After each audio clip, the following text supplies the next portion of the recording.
자, 여러분 앞에서 우리 계층 구조에 따라서 그리고 이게 반복적인 업무냐 비반복적인 업무냐에 따라서 구분을 했죠. 이제 계획 수립의 기법이라고 하는 걸 우리는 얘기를 하도록 하겠습니다. 실제 계획 수립 자료가 어디에서 기반하고 있냐에 따라서 기법을 갖다가 좀 구분을 하고 있어요. 우선 예측, 나름대로 이제 그 분야의 전문가 혹은 여러 가지 자료를 통해서 앞으로 이렇게 될 것이다라고 예측하는 기법에는 예측법이라고 하는 상황 대응 계획법과 시나리오 계획법이 있습니다. 그 다음에 외부 조직에서 잘 되고 있는 조직을 갖다가 보고 나서 그걸 우리도 도입시키는 거. 이게 이제 벤치마킹이라고 하는 방법이 있고요. 내부 구성원들이 참여해서 계획을 수립하는 방법도 존재한더라. 이런 것이 이제 참여적 계획 수립법이라고 하는 게 있습니다. 그래서 이 예측하는 방법에 이제 대표적인 게 상황 대응 시나리오 계획법과 그 다음에 그 상황 대응 계획법, 시나리오 계획법인데 요걸 가지고 이야기를 하도록 하겠습니다. 자, 실제 요 각각의 계획법, 계획 수립 기법에 대해서 이제 우리가 알아보는 시간을 갖도록 하겠습니다.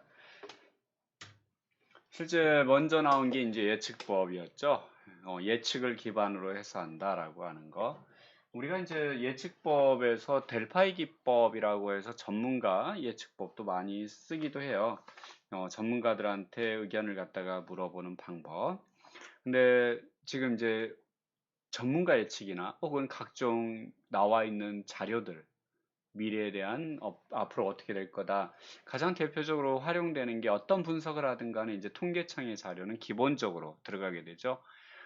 예를 들어 여러분 사업 계획서를 쓴다거나 했을 때 인구 변화 추이가 어떻게 될 거다라고 하는 거, 그 다음에 어떤 지역에 어떻게 인구가 포진될 수 있겠다라고 하는 걸 예측하는 경우도 이제 필요해요. 그러면 통계청의 자료에 가면 거기 앞으로의 인구 변화 추이 이런 것들도 내용들이 지금 되어서 나오죠. 그 다음에 이제 각종 기관들, 해당 분야의 전문 분야의 그 나온 기관들, 예를 들어 여러분 이제 어, 의예과는 의예 관련 전문 잡지가 될 거고 우리 건축학과는 건축 관련 전문 협회에서 나오는 자료들 이런 자료들이 이제 많이 활용되는 거죠. 그래서 경영자는 이러한 전문가들의 예측이라든가 각종 나와 있는 자료를 통해서 의사결정을 한다. 거기에 이제 계획 수립할 때 이걸 반영을 해서 이렇게 앞으로 상황이 변화될 것 같다라고 할 때 그거에 대해서 계획을 수립하게 된다라는 거죠. 실제 상황 대응 계획법과 시나리오 계획법이라고 하는 게 두 개가 존재해요. 물론 둘 다 어떤 상황에서 어떻게 대응할 거냐라고 하는 건 동일해요. 단 상황 대응이라고 하는 건 이 짧은 기간에 대응하는 방법을 얘기하고 그 다음에 시나리오 계획법이라고 하는 건 좀 더 긴 기간, 장기간 예측을 할 때 사용되는데 각각에 대한 상황을 갖다가 어떻게 변화될 수 있다라고 하는 걸 나름대로 고민해 놓은 거다. 둘 다 어차피 이 상황에 대한 어떤 상황이 벌어질 수 있다라고 하는 걸 예측하는 건 동일하다. 단 기간적인 측면에서 조금 차이가 발생을 할 수가 있다라는 거죠. 그래서 예를 들어 이제 상황이 처음에는 계획을 세웠는데 갑자기 상황이 다른 상황이 되었다라고 하면 거기에 대응하기 위해서 나름대로 또 다른 계획을 세운 게 쉽게 상황 대응이라고 하는 거라면 시나리오는 지금 아직 벌어지진 않았어요. 그런데 앞으로 벌어질 수 있다라는 가정을 세우고 하는 거죠. 중요한 건 이러한 상황 대응 계획법이나 시나리오 계획법이라고 하는 게 이 결과를 갖다가 명확하게 측정하기는 좀 어렵다. 그게 일어나고 나서 거기에 대응한다라고 했을 때 이걸 갖다가 하고 나서 그 결과 나중에 나왔을 때의 결과물을 명확히 지금 예측하기는 조금 어렵지만 그래도 나름대로 그런 상황이 벌어질 거다라고 하는 걸 미리 분석해 놓음으로써 대응력을 갖다 높일 수 있다라는 거죠, 기업들이. 그래서 여러분 책에 이제 나오는 사례가 나온 게 바로 그 쉘이라고 한 로열 더치 쉘 오일 회사죠. 석유 회사. 석유 회사의 사례가 나옵니다. 이게 이제 여러분 TV에서 아니 그 인터넷에서 찾아보면 블록체인 뉴스에 서영석 미래예측 전문가님이 이제 써놓은 글에서 일부를 좀 가져왔어요. 시나리오 기법은 이제 여기 내용은 어차피 그거니까 그걸 그냥 아예 여러분들 원본을 갖다가 보여주도록 할게요.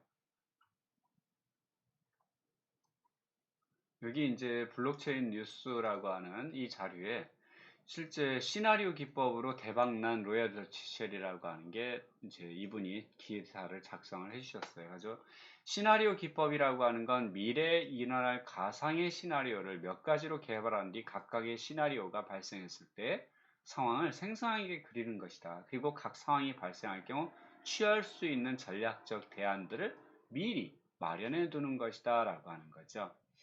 이 시나리오 기법을 만든 건 1950년대, 60년대 미래학자인 허만 칸이라고 하는 사람이 처음에 만들었고요. 그래서 이 사람이 이제 미국 공군에서 시나리오를 갖다 개발했던 경험을 바탕으로 해서 이걸 갖다가 회사 경영 영역에도 끌어들여 왔다. 시나리오 기법이 한 단계 높은 수준으로 발전, 본격적으로 기업에 도입된 것이 바로 로열 더치 쉘이라고 하는 회사에서의 이제 여기 전문가 피에르 웩이라고 하는 사람에 의해서인데, 이 사람 다음에는 이제 피터 슈워츠라고 하는 사람이 등장하죠. 우리 책에 이제 나왔던 피터 슈워츠라고 하는 사람이 등장합니다. 이 피에르 웩이라고 하는 사람이 처음에 1970년대 초 쉘의 이제 기획 전문가들이 유가에 영향을 줄 수 있는 여러 변수들이 있잖아요. 유가 기름 가격에 영향을 줄 수 있는 변수들이 있단 말이에요. 예를 들어 동유럽국, 그때 이제 석유 수출국이죠. 중동 국가. 이 중동 국가들의 어떤 균형이 깨지거나 혹은 다른 데서 기름이 나오거나 하는 상황이 벌어질 수 있단 말이에요. 이게 이제 기름의 값에 영향을 줄 수 있다. 그래서 이들은 여기에서 이제 기획 전문가들은 요 변수들이 움직인다라고 하면 어떻게 기름이 값이 변동이 될 건지 이걸 이제 나름대로 예측을 해 놓은 거다. 이게 이제 그래서 그 상황에서 우리는 어떻게 대응해야 될 거냐라고 하는 걸 해놓은 게 이제 시나리오 기법이었죠. 그래서 여기서 이제 주요 변수는 미국의 채굴 가능, 이제 기름을 파낼 수 있는 유전 자체가 줄어들고 있다. 그런데 미국의 석유 수요는 계속 늘고 있다. 새롭게 구성된 석유 수출국이 이제 그때 오펙이죠. 오펙이 자신들의 뭔가 힘을 보여주고 주려고 한다라는 거죠. 즉 자기들이 기름값을 좌지우지하려고 한다. 여러분 지금 계속 기름 가격에 대해서 나올 때 항상 오펙이라고 하는 게 등장을 하잖아요. 이게 이제 그 당시 석유 수출국들의 어떤 모임 기구예요.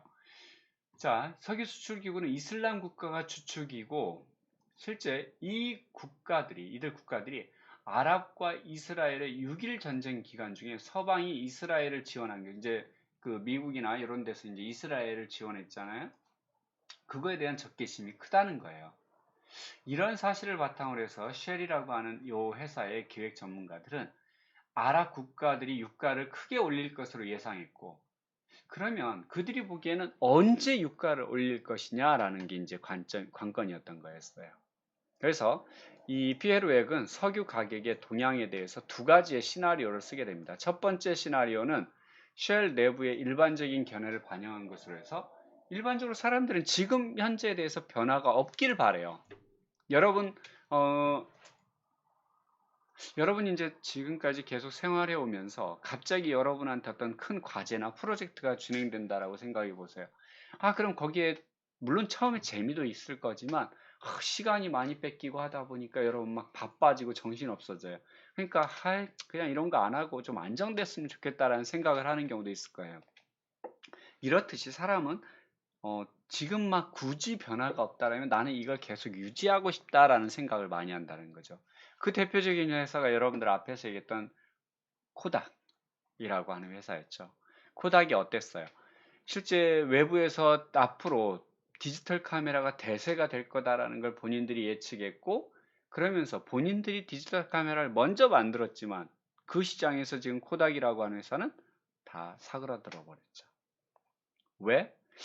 그래도 우리 필름 시장이 계속 안정되게 흘러갈 거야. 그리고 디지털 카메라가 나오면 이게 안 되니까, 우리 시장이 안정화 안 되니까 이걸 안 내내 볼 거야.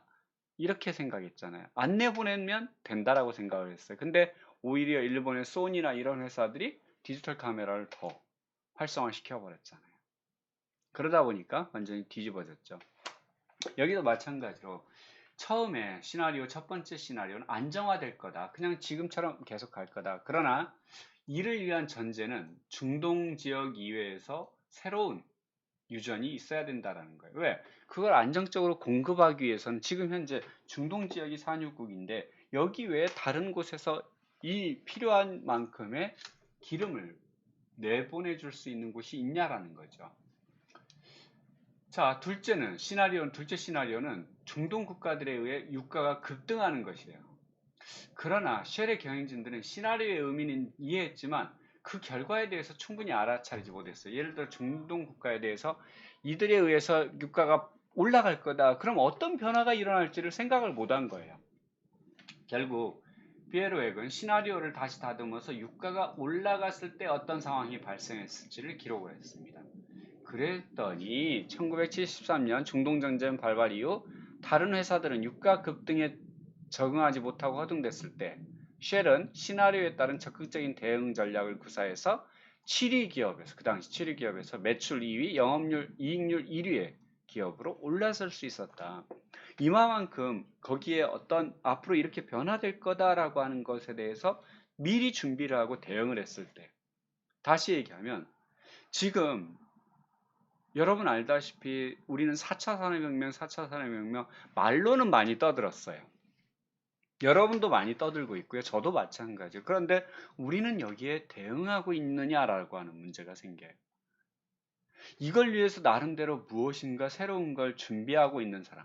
이 사람과 그냥 과거에 해오던 대로, 선배들이 했던 대로 앞으로 그냥 그대로 지금처럼 가면 되겠지라고 생각하는 사람과 나중에 차이가 어떻게 날 것이냐라는 문제죠. 우리는 실제 이렇게 여러분들 화상에서 여러분을 만날 거라는 거 우리 강의에서 생각했을까요? 죄송한 말씀이지만 저는 생각 못 했습니다. 아예 강의라고 하는 건 저는 여러분과 직접 만나서 여러분 눈을 보고 얘기하면서 직접 소통하는 것이 강의다라고 생각을 했어요.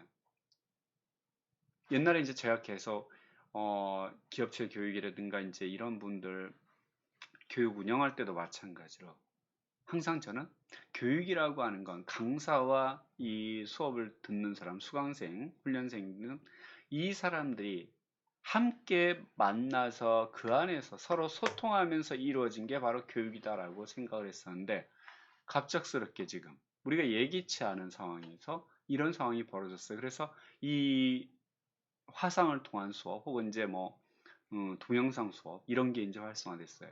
그 전에 제가 유튜브 썼을까요? 안 썼어요. 그냥 보기만 했어요. 재밌으니까. 영화 같은 거 이제 막 요약해주고 하면 재밌으니까 보기만 했단 말이에요. 그런데 내가 거기에 글을 올려야 되는 상황이 이제 영상을 올려야 돼요. 왜?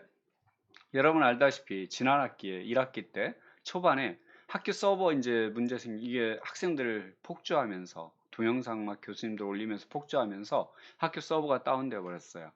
이게 일주일 안에 해결이 된다 그래서 기다렸는데 해결이 안 됐어요. 학생들은 지금 계속 영상 어떻게 수업 어떻게 하냐 이거 들어오니까 어쩔 수 없이 저는 이제 그럼 유튜브에 올렸다가 이거 링크를 걸어줘야겠다. 왜? 그래야 학교 서버에 영향 안 주면서 학생들이 수업 받는데 지장이 없으니까. 그래서 이제 유튜브라는 걸 갖다가 내가 등록을 하고 그 전에 뭐 별로 지메일 가지고 있었어도 별로 안 했지만 등록하고 그걸 갖다 이제 진행을 하게 됐죠. 내가 의도했어요? 의도하지 않았어요? 대비했어요? 대비하지 않았어요. 실제 우리는 환경 변화에 적응하고 거기에 대응해야 된다라고 얘기를 하면서 내 스스로가 그렇게 강의하면서 내가 그걸 대비하고 있었냐? 그러지 못했다라는 거죠. 이런 상황이 올지도 생각을 못했다라는 거죠. 이게 이제 바로 상황 대응이에요. 이 상황이 벌어지니까 여기에 나는 어떻게 대응해서 나갈 거냐? 그러면 조금 더 나아가서 요 시기가 그럼 어떻게 갈 거냐라는 문제예요. 우리나라는 그래도 이 코로나에 대해서 어느 정도 지금 대응을 하고 있어서 이 수치가 너무 막 확대되지 않고 지금 있어요. 그런데 여러분 알다시피 미국 8만 명 중독되었고 뭐 계속 이런 상황이 계속 늘어나요. 여러분 알다시피 이탈리아, 스페인 지금 계속 난리잖아요. 그러면 요 시기가 과연 얼마까지 갈 수 있을까? 아니, 우리 여러분들하고 지금 만나서 할 수 있을까? 내년에는 괜찮아질까? 우리 1학기 때 그랬잖아요. 2학기 때는 괜찮아질게. 조금 있으면 괜찮아지겠지. 아니요. 삶이 바뀌어 버립니다. 여러분도 마찬가지일 거예요. 코로나로 인해서 사람들 만나는 횟수가 줄어들어요. 저요? 학교에서 여기서 만나는 다른 스님들 외에는 외부에서 따로 안 만나요. 왜? 혹시나 내가 걸려서 만약에 문제가 생겼을 때 나로 인해서 이 건물 자체가 폐쇄가 돼 버려요. 근데 이제 여기 연구실에서 촬영을 하게 되는데 이 건물 자체가 폐쇄돼 버리는 상황이 벌어질 수도 있어요.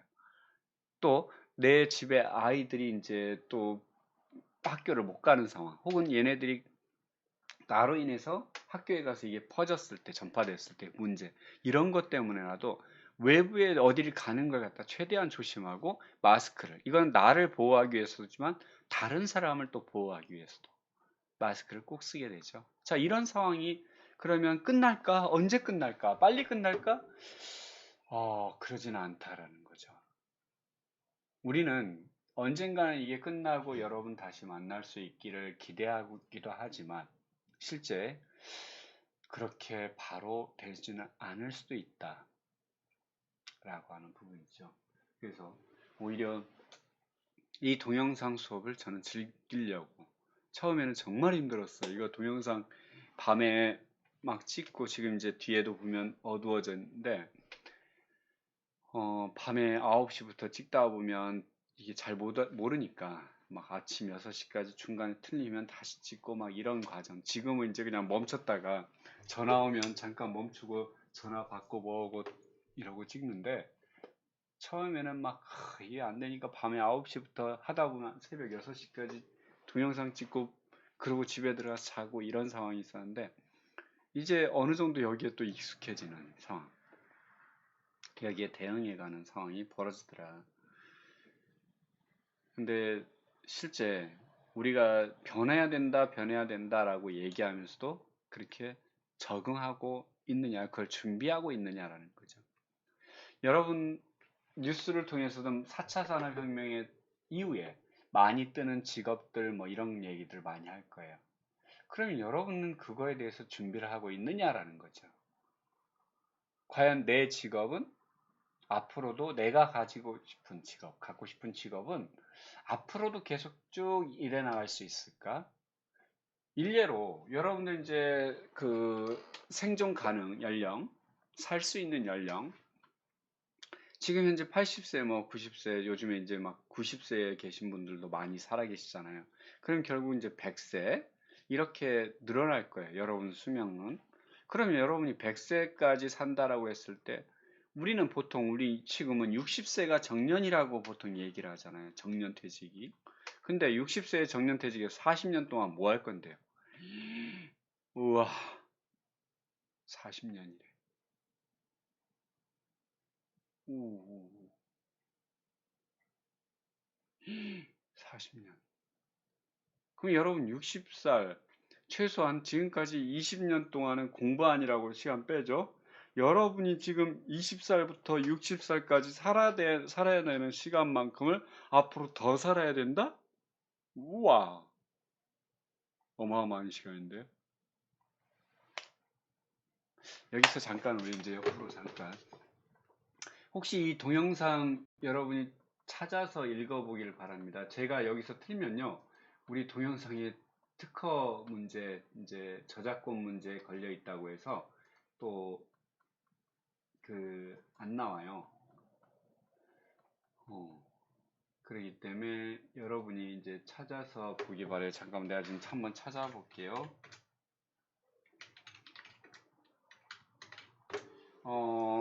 제목은요.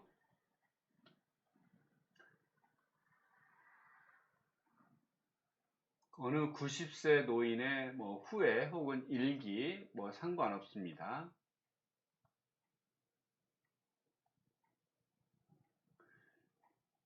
이게 이제 호서대학교의 설립자인 강석규 설립자 이분이 이제 적었던 글이에요. 근데 요 내용을 갖다가 좀 여러분한테 동영상이 아니니까 동영상도 있는데 여러분이 그건 이제 유튜브에서 찾아보시면 될 것 같고요. 어, 이분이 이제 써놓은 글이에요. 그래서 요걸 여러분한테 잠깐 좀 읽어주려고 합니다.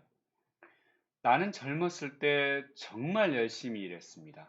그 결과 나는 실력을 인정받았고 존경을 받았습니다. 그 덕에 60세 때 당당한 은퇴를 할 수 있었죠. 그런 내가 30년 후인 90세 생일 때 얼마나 후회의 눈물을 흘렸는지 모릅니다. 내 60년 생애는 자랑스럽고 떳떳했지만 이후 30년의 삶은 부끄럽고 후회되고 비통한 삶이었습니다. 나는 퇴직 후 이제 다 살았다. 남은 인생은 그냥 덤이다 하는 생각으로 그저 고통 없이 죽기만을 기다렸습니다. 덧없고 희망이 없는 삶. 그런 삶을 무려 30년이나 살았습니다. 30년의 시간은 지금 내 나이를 90세로 보면 3분의 1에 해당하는 기나긴 시간입니다. 만일 내가 퇴직할 때 앞으로 30년을 더 살 수 있다고 생각했다면 난 정말 그렇게 살지 않았을 것입니다. 그때 나 스스로가 늙었다고 뭔가를 시작하기엔 늦었다고 생각했던 것이 큰 잘못이었습니다. 나는 지금 90살이지만 정신이 또렷합니다. 앞으로 10년, 20년을 더 살지 모릅니다. 이제 나는 하고 싶었던 어학 공부를 시작하려 합니다. 그 이유는 단 한 가지. 10년 후 맞이하게 될 100번째 생일날, 90살 때 아무것도 시작하지 않았는지 후회하지 않기 위해서.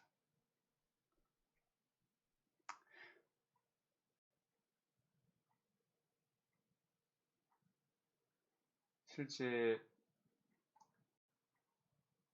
봐보세요. 아까 이분이 60살에 이제 은퇴해서 난 열심히 살았다. 이제 살다가 이제 가면 돼 라고 생각을 하고 기다렸는데 그 기다림의 시간이 30년이었어요. 30년 동안 나는 아무것도 한 게 없다라는 거죠. 내가 만약에 30년을 더 살 거라는 걸 미리 생각을 했더라면 무엇인가 준비를 하지 않았을까요? 본인이 60년까지 퇴직한 그 기간이 반절의 시간이었어요. 근데 참 희한한 건 이분이 살던 시기와 여러분은 이제 거의 지금 우리 생존 수명 살 수 있는 기간이 거의 이제 100세 막 이렇게 얘기가 되니까 그러면 여러분은 지금부터 살아야 되는 시간에 우리가 이제 은퇴 시기라고 하는 60살까지 했을 때 60살까지 40년을 살고 앞으로 40년을 덤으로 또 살아야 돼요. 과연 내 인생을 갖다 그러면 앞으로 80년인데 그 시간을 나는 어떻게 살 거냐라고 하는 부분이죠. 그럼 내가 몇 세 때 은퇴를 해야 될 거냐? 60세 때 은퇴했을 때 그럼 나머지 40년을 빈둥거리면서 놀아요? 과연 그렇게 될까? 최소한 그럼 여러분이 경제적인 활동을 하는 나이가 꼭 돈을 많이 벌어서가 아니고 최소한 80살까지, 70살, 80살까지 늘어나야 된다라는 얘기가 돼버려요. 결국 그러면 여러분이 그때까지 활동하기 위해서 건강이라고 하는 거 중요하겠죠? 여러분들이 이제 몸을 어떻게 관리할 거냐, 그 다음에 여러분들 항상 새로움에 대해서 무엇인가 배우고 하는 것들 중요하겠죠? 그런 준비를 해나가야 되는 시기다라는 거죠. 자, 여기 이제 다시 돌아가서 이 시나리오 기법이라고 하는 게 앞으로 이렇게 변화될 거다라고 해서 거기에 준비하는 계획법이다라는 거죠. 그 다음에 처음에는 이 피에르 웨기라고 하는 사람에 의해서 이 로얄 더치셀이 인정을 받았다면 그 다음에는 피터 슈워츠라고 하는 사람이 또 등장을 합니다.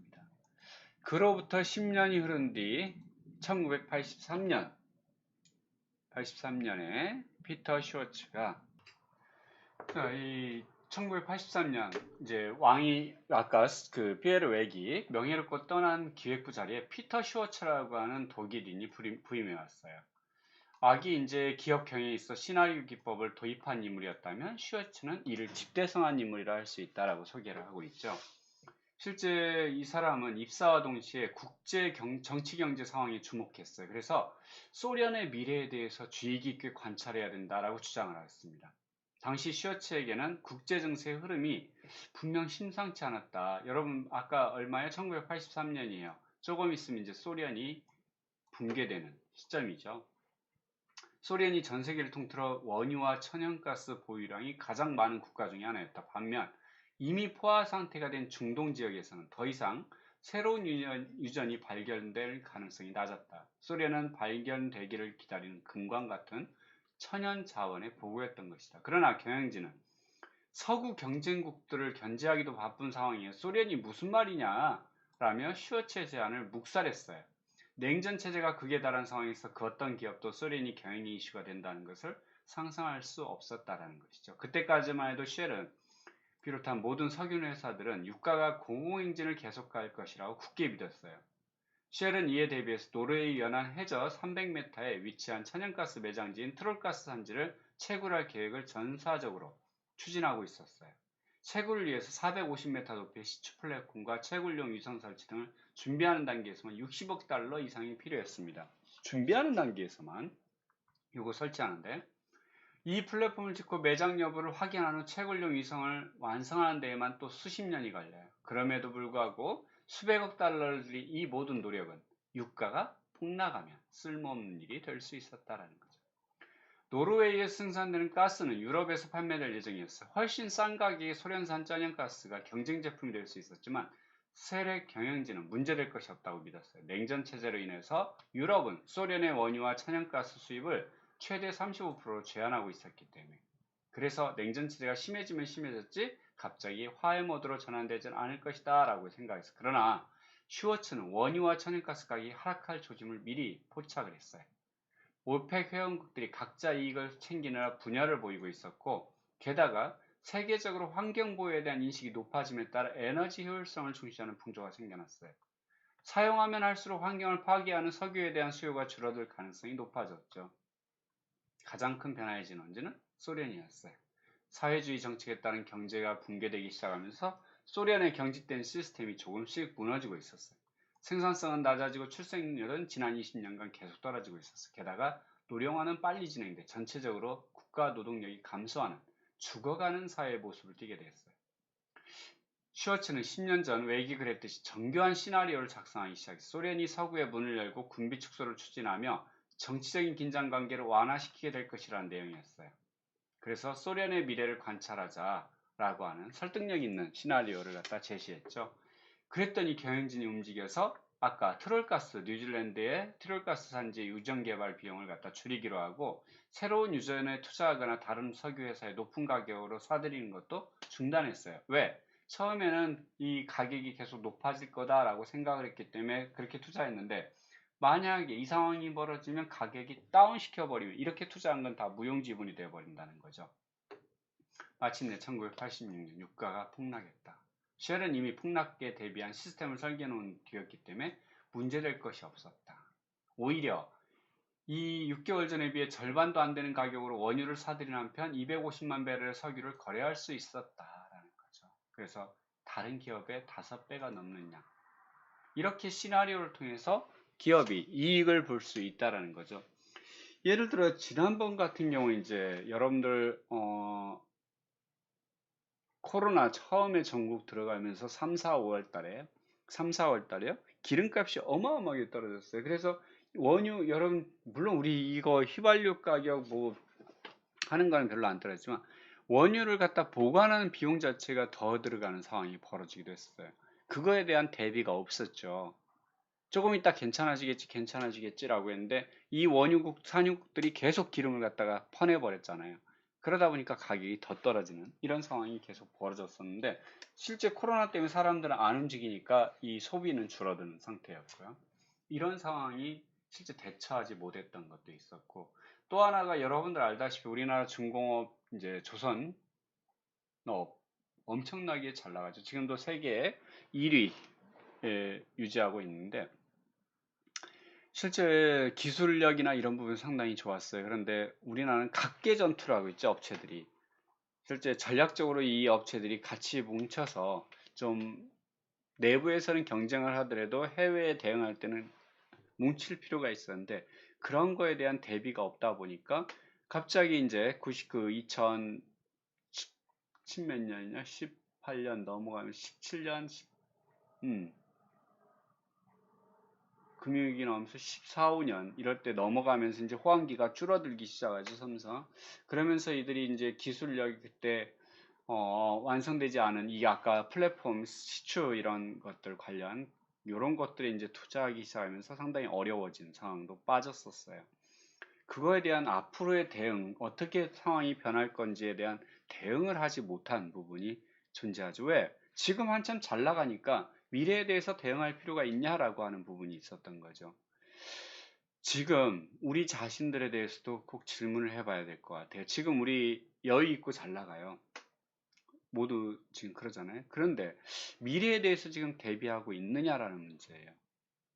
이런 부분에서도 우리가 좀 고민했으면 좋겠다라는 거고요.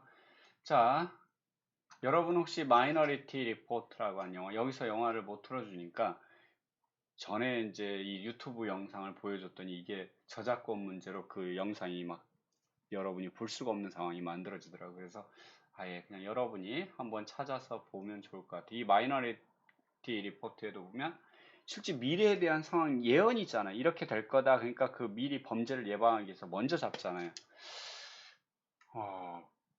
실제 이것도 이런 미래가 이렇게 변할 거다. 그런 상황들, 이런 상황에 대해서 대응을 하는 하나의 방법이다라는 거죠. 물론 여기에 이제 이런 영화 딥 이펙트라고 하는 것도 시워츠에게서 나왔다라 그래요. 여기에 나오는 홍채 인식 시스템이나 허공에 떠 있는 화면, 맞춤형 전광판 뭐 이런 것들 다 그의 아이디어라고 보통 얘기를 하고 있죠. 여러분 한번 보면 좋을 것 같고요. 자, 우리가 시나리오를 개발한다라고 하는 건 미래에 큰 영향을 미칠 어떤 특정한 주제를 선정을 하게 됩니다. 그리고 이걸 갖다가 해결할 수 있는 여러 가지 이제 파악을 하죠. 대안을 파악하죠. 우리가 이걸 이런 상황이 미쳤을 때 어떻게 해야 되느냐? 그럼 여기서 중요한 요인이 무엇이냐? 여기에 영향을 주는 동인들, 원인들이 무엇이냐라고 하는 걸 파악하는 거죠. 그리고 이 요인과 핵심 요인과 원동력 변수를 결정을 하고요. 이거에 맞춰서 시나리오를 만들게 됩니다. 각각 어떤 상황이 벌어질 건지, 그리고 이 시나리오를 구체화해서 각각을 갖다 한번 나름대로 시뮬레이션, 즉 이렇게 바뀌었을 때 어떻게 될 것이냐라는 걸 한번 예측을 해보는 거죠. 그리고 가장 현실적인 대안을 찾는 게 바로 시나리오 계획법의 개발 과정이다라는 겁니다. 자, 그 다음에 이제 계획수리 기법 중에 다른 기업을 갖다가 벤칭하는, 외부 기업을 벤칭하는 방법이 있다는 거죠. 현재의 성과를 비교가 미래에 취할 수 있는 행동을 갖다 식별하는데 외부적인 어떤 비교 기준을 활용하는 것, 다른 기업을 비교 대상으로 하는 거죠. 그래서 다른 사람이나 조직이 어떻게 잘하고 있는지를 파악하고 이를 갖다가 우리 자신한테 어떻게 활용할 것이냐라는 거죠. 실제 벤치마킹 대상이라고 하는 건 조직의 성격이나 크기, 내용의 범위, 전체적인 조직 운영 방식 어떤 것이든 상관이 없어요. 그걸 갖다 벤치마킹하고 우리가 그걸 갖다 그 중에서 우리가 적용할 수 있는 부분이 무엇인지 찾아내서 적용하는 거죠. 이제 벤치마킹 기법을 활용했을 때 성장은 69%, 생산성은 45% 개선되었다라고 보고가 되고 돼 있어요. 근데 이 벤치마킹을 할 때 다른 사람들을 보고 벤치마킹 할 때 조심해야 될 건 가장 중요한 건 기업의 문화예요. 규모 이런 부분들도 중요하지만 이런 부분들보다는 오히려 기업의 문화, 즉 문화적인 속성이 다른데 그걸 갖다 이식을 시킬 수 있냐라는 거죠. 예를 들어 개방적인 문화의 어떤 기법을 갖다가 경직된 조직에 심는다? 이거 상당히 어려운 문제예요. 그래서 과연 문화적인 조직 분위기 자체가 그걸 뒷받침해 줄 수 있느냐라고 하는 것도 검토를 해야 될 부분이다라는 거죠. 일반적으로 실패하는 요인이 실제 외부에서 좋다라고 가져와 놓고 그냥 그걸 형식적으로 어떤 틀을 갖다가 끼우려고 하는 경우는 거의 다 실패하더라. 그걸 갖다가 왜 저렇게 만들었는지, 그리고 그걸 우리화시켜야 된다. 그럼 우리 조직 문화에 맞게끔 어떤 부분을 수정해서 가져올 거냐라고 하는 것도 함께 고민이 이루어져야 된다라고 하는 거죠. 자, 참여적 계획 수립법, 그 다음에 이제 그 구성원들이 참여해서 계획 수립하는 거죠. 즉, 계획 수립에 영향을 받고 또 이를 수행해야 하는 사람들이 직접 과정에 참여하는 거다. 그래서 다양한 계층의 사람들이 많이 참여하면 활용 가능한 정보의 양이 많아지죠. 그러다 보니까 새로운 것들이 많이 나올 수 있어요. 그 다음에 여기에 구성원들이 참여했으니까 내 의견이 반영됐으니까 더 열심히 하려고 한다라는 거죠. 즉 참여한 사람들의 능력과 이점을 활용하고 책임감을 부여한다라고 하는 거죠. 단 계획 수립할 때 시간이 많이 소요되거나 이 의견들을 제대로 조합하지 못하면 오히려 중구난방으로 뿔뿔이 흩어질 수가 있다라고 하는 거. 그다음 이제 오늘 목표 관리, 아마 이제 이게 마지막 주제인 것 같아요. 목표 관리가 목표 관리. 이번 강의 주차는 이거 2개 주차 동영상으로 마무리가 될 것 같아요. 앞에 거 30 몇 분, 이거 30 몇 분 하면 75분 영상 다 될 수 있을 것 같습니다. 그래서 이 목표 관리하고 수업은 여러분들 마무리하는 걸로 해야 될 것 같아요. 자, 목표 관리. 실제 여러분 혹시 MBO라고 하는 표현들 많이 또 들어봤을 거예요. Management by Objective. 즉, 목표에 의한 관리. 이건 무슨 얘기냐? 감독자, 이제 상급자나 리더죠. 감독자와 부하 직원이 함께 목표를 설정해요. 누구의 목표를? 부하 직원의 목표를 설정하는 거예요. 누구? 부하 직원. 성취된 결과를 평가하는 일상적인 의사소통 과정이다. 자, 보면 상사와 부하가 있어요. 그런데 이 부하가 함께 목표를 계획 수립을 한다. 누구의 걸? 이 부하의 걸. 부하가 달성해야 되는 목표를 갖다 함께 설정한다. 그 다음에 목표를 설정하고 이걸 갖다 어느 정도 달성해야 되는지 표준, 수준이죠. 표준은 수준이에요. 이 수준을 설정하고 어떻게 할지 일정을 수립해요. 언제까지 할지. 그 다음에 각자 이제 업무 수행을 하면서 부하는 자신이 목표 설정한 걸 계속 진행해 나가죠. 상사는 이 부하를 갖다 어떤 부분을 도와줘야 되는지 진행해 나가는 걸 갖다가 가면서 어떤 부분을 도와줘야 되는지 지원을 하게 됩니다. 예를 들어 여기 이제 목표 설정하면서 이 나오는 여러 가지 변수들이나 상황들이 존재할 거 아니에요. 계획 수립하면서. 그러면 부하가 이제 이러이러한 부분은 좀 과장님께서 도와주십시오라고 했을 때 상사는 그거에 대한 도움을 제공하는 역할을 한다라는 거죠. 그리고 함께 통제 활동, 마지막에 이제 기간이 딱 돼서 결과가 달성이 되면 결과에 대한 평가와 그다음에 토론, 피드백을 같이 한다라는 거죠. 피드백이라고 하는 건 잘한 거에 대해서 어떤 포상이 주어지거나 못한 거에 대해서 어떤 질책 이런 게 주어질 수 있다라는 거죠. 자, 그러면 감독자와 부하가 합의하는 내용은 특정 기간 동안에 부하 직원이 달성해야 할 목표가 무엇이냐라는 거예요. 그리고 목표가 성취되어 가는 과정에서 어떻게 해야 되는지 계획 수립, 아까 이제 일정 계획이라고 했죠. 목표가 달성되는 걸 측정할 때 어떤 판단할 성과 표준, 그리고 평가하는 절차, 이런 거에 대해서 감독자와 상사와 부하가 함께 합의를 하는 거다라는 거죠. 근데 이제 이 나름대로의 문제점도 존재할 수밖에 없더라. 문제점이라고 하는 게 어떤 것이냐? 실제 쉬운 목표, 너무 쉬운 목표에만 관심을 기울이면 안 된다는 거죠. 그 다음에 서류 작업을 과도하게 요구하는 거. 그럼 서류 작업원이라고 그 목표를 오히려 달성할 수 없는 상황이 벌어지죠. 또 감독자가 부하에게 자신이 생각하고 있는 목표 수준을 단순히 말로 이번에 목표 이렇게 달성해 라고 전달했다고 해서 이게 부하의 목표가 된다라는 건 아니에요. 단기간에 너무 목표만을 강조하면 또 문제가 생긴다라는 거죠. 예를 들어 앞에서 이렇게 상사와 부하가 목표를 갖다 달성하기 위해서 논의하는데 상사가 이번에 예를 들어 이제 자동차 영업사원이라고 생각을 해보세요. 이 친구가 작년에 자동차를 10대를 팔았어요.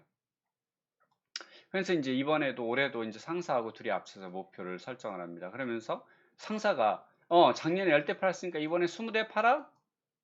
이렇게 지시하는 게 목표에 의한 관리냐? 아니다라는 거죠. 작년에 10대 팔았는데 이번에 이제 어느 정도 이번에 성과를 달성할 수 있을까? 서로 이제 합의하는 거죠. 그러면서 이번에는 경기 상황이 조금 위축된 부분이 많이 존재하니까 제 생각에 15대로 생각할 수 있을까 합니다. 15대라고 해도 이번에 지금 이제 이 대리가 작년에 보여준 성과의 능력들을 보면 더 올릴 수도 있지 않을까? 그런 부분은 어떻게 생각해? 이제 물론 이게 약간의 좀 위압은 위압적인 강요 아닌 강요 이런 게 나올 수도 있겠지만 그래도 부하가 거기에 동의하느냐의 문제 중요한 건 그것도 스스로 할 수 있는 능력의 범위 내에서 달성할 수 있는 능력의 범위 내에서 동의하느냐의 문제예요. 그냥 단순히 상사의 입장에서 이런 정도 해 이걸 전달했다고 해서 부하가 예 하겠습니다라고 해서 그게 목표냐? 그러지 않는다라는 거죠. 만약에 이런 문제점이 보완이 된다라면 어때요? 아마 부하는 자기가 무엇을 해야 될지를 명확히 알고 있어요. 그래서 이걸 달성하기 위해서 노력해야 될 업무가 무엇인지도 명확히 알 수 있다라는 거죠. 상사에게는 부하와의 합의하에 설정한 목표 달성을 위해서 부하를 어떻게 지원해야 되는지를 분명히 알 수 있어요. 마찬가지로 이 회사 자체 조직에는 상사와 부하가 직접 얼굴을 맞대고 협의하기 때문에 상하 간의 관계에도 도움이 된다. 마찬가지로 부하는 자신에게 영향을 미치는 업무 의사결정에 직접 참여할 수 있는 참여적 의사결정 기법이 되는 거죠. 이로 인해서 부하는 외부적인 통제에 의해서 움직이기보다는 자신이 스스로 하려는 의지를 갖게 된다. 당연히 설정된 목표를 달성하려는 의지 또한 강해져서 조직 전반에 기여를 할 수도 있다라는 얘기죠. 조직 전체가 성장할 수 있다라는 얘기죠. 그래서 목표 유형 관리, 여러분이 이제 나중에 상급자의 위치에 섰을 때도 이런 부분을 활용하는 것도 상당히 의미가 있다. 물론 여러분하고 이제 목표 유형 관리, 내 의도는 목표 유형 관리적 측면에서 여러분한테 내가 3개월 레포트를 냈지만 우리가 비대면 상황에서 이제 만나질 못하니까 여러분에 대해서 일일이 하진 않습니다. 근데 여러분 이제 스스로가 해야 돼요. 여러분이 설정한 목표에 대해서 내가 지금 이걸 갖다가 진행해 가는 과정에서 물론 어려운 거는 여러분 이거 댓글을 통해서 이 진행하고 있는데 이러이런 부분에서 조금 어려움이 존재한다. 혹은 이제 개인적인 거는 메시지를 통해서도 얼마든지 할 수 있다. 그걸 통해서 여러분이 이러이런 부분 좀 어떻게 뭐 어렵다 어쩌다 이제 이런 걸 나눌 수도 있으니까 그건 편하게 여러분 하시면 된다. 자, 이제 여기 피터 드러커 지금 우리 경영학의 거장이죠. 이분이 실제 MBO라고 하는 걸 처음에 말씀을 하셨던 분이에요. 그러면서 이제 목표를 세울 때 네 가지의 기준으로 구체적일 것, 시간이 명시될 것, 도전 가능할 것, 측정 가능할 것이라고 하는 거, 요걸 갖다가 설정을 하고 있죠. 여러분도 목표를 수립할 때 항상 목표 세울 때 나름대로 구체적이어야 된다. 시간이 명시돼야 된다. 도전 가능해야 된다. 그리고 측정 가능해야 된다. 요걸 꼭 좀 생각을 했으면 좋겠다라는 걸 말씀을 드려요.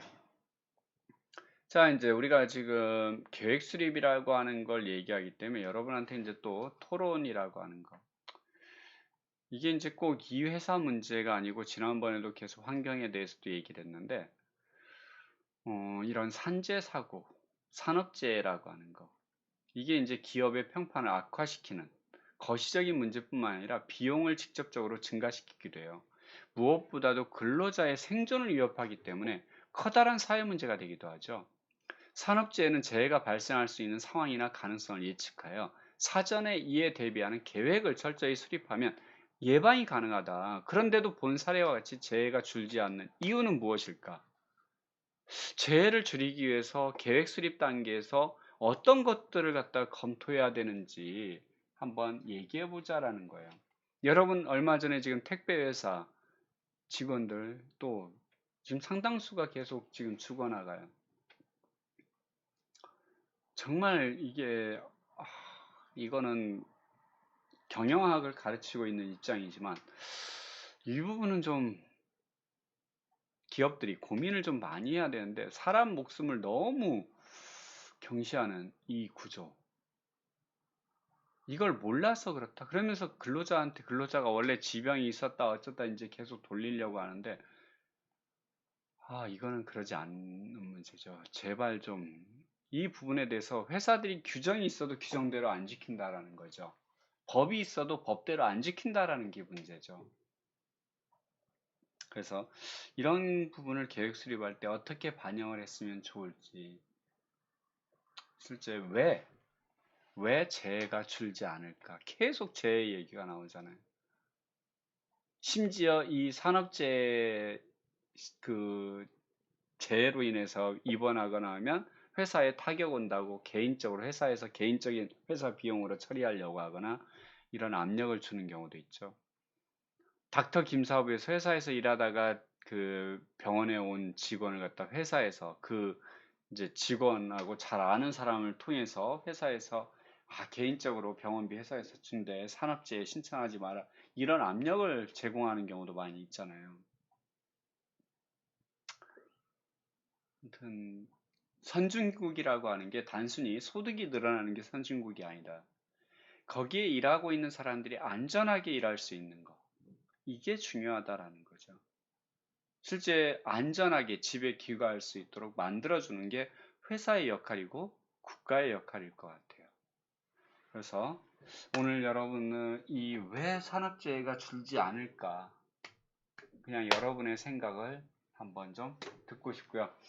자, 오늘 이제 마지막 여러분들 용어, 여기서 나온 용어들, 계획 수립이라고 하는 거, 계획 수립의 절차, 이제 계획 수립 계층별로, 시간적인 별로, 아니면 계층별로, 그 다음에 반복적이냐, 반복적이지 않냐에 따라서 여러 가지 나왔고요. 그 다음에 목표 관리가 나왔어요. 여러분들 각각의 용어에 대해서 다시 한번 생각을 해봐 주면 좋을 것 같고요. 오늘 수업은 이 정도로 여러분 마치겠습니다. 이번 주차 수업 마치고요. 다음 주차에는 앞에 우리 환경에 대한 여러분의 댓글 다시 한번 검토하면서 수업 시작하도록 하겠습니다. 이번 한 주도 수고하셨습니다, 여러분. 이상 마치겠습니다.